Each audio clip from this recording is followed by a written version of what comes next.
You wear many hats, but for us in the cannabis movement, you sort of lit us up in Trinidad and Tobago when you made your report for the CARICOM Regional Commission on Marijuana in 2018. You really took the frontline charge there and you put forward this amazing document. And I wonder, how was it received?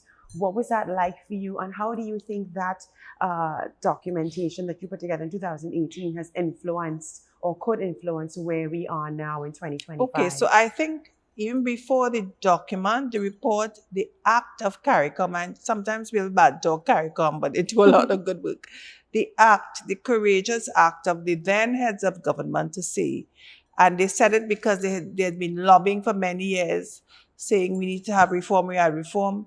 And the heads of government then decided in 2013, look, we need to do something. The best way to do it is to have an independent commission to interrogate this issue. So that's how it came up. But that act of forming the commission, as I said, it gave Jamaica the courage to run ahead. Because, let's face it, politicians don't want to do things that are unpopular. So they wanted to be sure that what they were doing is acceptable to the society. And then we had this commission, which was broad-based. We had all kinds of professionals on it, including a pastor, including scientists, including, we had a couple lawyers, we had doctors, we had a whole, it was 12 of us. I was the chair. I was there because of my human rights background, as well as my law background, as the case may be. And we did all these consultations all over the region. Unfortunately, one of the few countries, if not the only country, probably apart from Dominica, which had a hurricane, that we did not have public consultations on was in Trinidad and Tobago. Afterwards, after the report, we had some. I did attend a couple. But it has been referred to as the Bible, that report. It is certainly very comprehensive. We also have the economic section. We hired an economist to look at it as well. And it went down extremely well. It gave legitimacy, is what I would say, to the legal reform that occurred in the Caribbean after the formation of the commission.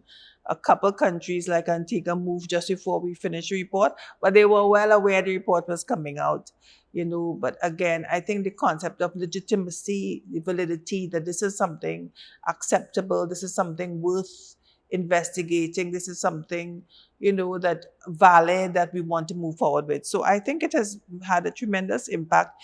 It's not important whether they know who were the people on the commission, my name, what have you, but the fact that CARICOM said this is a subject that is worthy of discussion and movement. And we've seen several governments around the same time. By the time we did the report was when the medicine industry kind of, and that's how it, in some ways, it almost got hijacked. I remember saying to PM Motley at the time, as of government, don't only look at the medicine.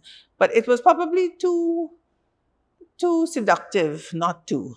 Yes. Not to, because it was at that time Canada soon legalized and the medicinal industry got so big and people think it's so lucrative. I'm not convinced it's as lucrative for us as we think, but that's another story. But nevertheless, so some of it got focused on that. But our report is also, again, about social justice. Absolutely. We spent a lot of time looking at that as well. Not just about medicine. So I think it has been a really indispensable instrument in the whole social reform movement. It's called Waiting to Exhale, Safeguarding Our Future Through Responsible Socio-Legal Policy on Marijuana.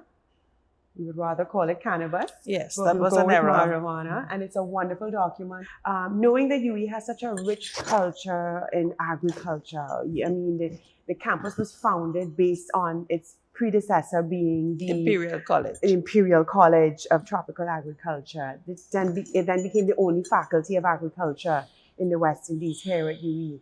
How do you think cannabis and UWI's agricultural programs can help to raise the profile of the campus?